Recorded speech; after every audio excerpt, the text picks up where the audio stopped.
The surveillance state is growing. The Trump administration is harnessing big tech to supercharge government tracking. Is it about safety or the power to monitor anyone, anywhere, and anytime?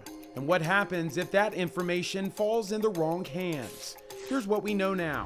What's different about government data collection now compared to the past? For decades, the government has collected all kinds of information about us. We give it to them, right? Because that's how government works. They need to know how much we earn, how much we pay in taxes, where we work, what our house is worth, where we drive, how much we drive.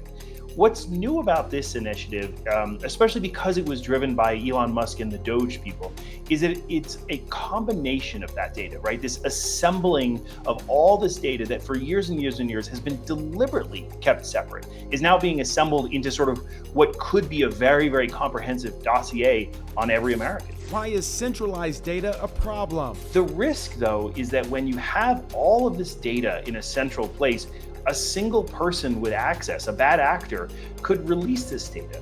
And more concerningly, what happens if hackers get into a centralized database and get information that the government has about every single detail of your life? Can Americans do anything to protect their data? There's not a lot you can do as an ordinary American simply because you have to give the government certain information. I think if people have concerns about centralized data collection, they really should contact their elected representatives and talk to them about what they're doing, because Congress over the years has put guardrails in place, and we seem to be moving away from some of those guardrails.